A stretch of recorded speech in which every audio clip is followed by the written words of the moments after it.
Mheshimiwa.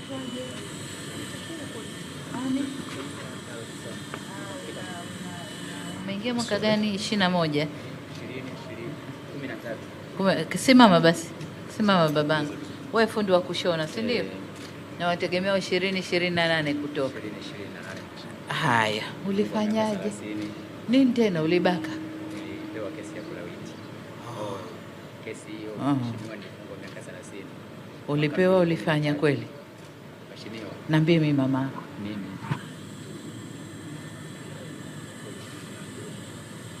Sina dukuduku na mtu wala sana. Kuendelea na matokeo hapa nilipo. Nashukuru nilipunguzia mwaka 2021 miaka 5. Na nimebakiza miaka miwili. Miwili. Kwa hiyo 28 nitakuwa namaliza. Okay. Na kazi unayofanya hii?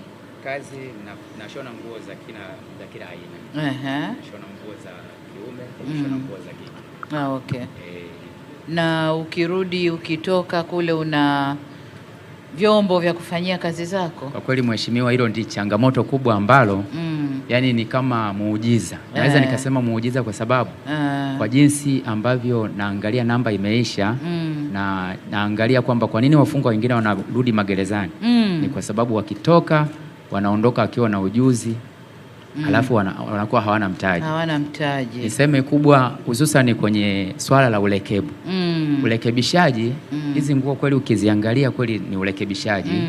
Lakini tunapokuwa tumeondoka mahali hapa, tumepata vyeti. Mimi nimeingia nikiwa darasa la 7. Lakini nashukuru Mungu kwa msaada wa serikali na magereza walezi wetu. Mwaka jana tumefanya mtihani wa form 4 tukiwa Ukonga. Hongera. Tulikuwa 5, 4 tukapita, akafaulu akafeli mmoja. Kwa kweli tunashukuru kwamba kwenye hii swala hili. Lakini lingine ambalo niliseme mheshimiwa, kwamba kwenye magereza yetu utusaidie. Kuna watu wamekaa sana. Kwa mfano mimi miaka 13 niko gerezani, familia imeshapalanganyuka. Basi tunapopata ule rekebishaji walezi wetu tuone kwa namna, kwa mfano kuna kesi ambazo hazina parole, tuone kwa namna gani mnaweza mkatusaidia ili tutoke nje tukaweze kukusanya familia, maana unapokaa magerezani muda mrefu familia nayo inakuwa imeshapalanganyuka. Kwa hiyo nimeona yani ni kama muujiza mheshimiwa.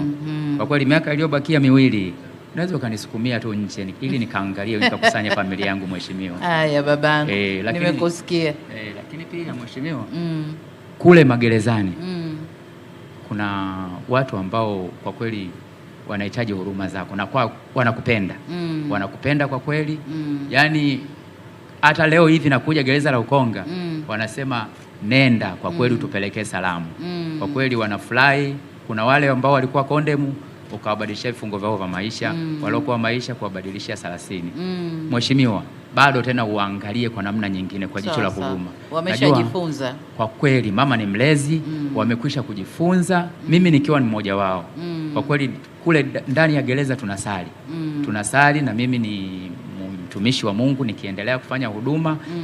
Kama tulikosea nje au tulisingiziwa tumeingia magerezani, kwa kweli mheshimiwa tumejifunza.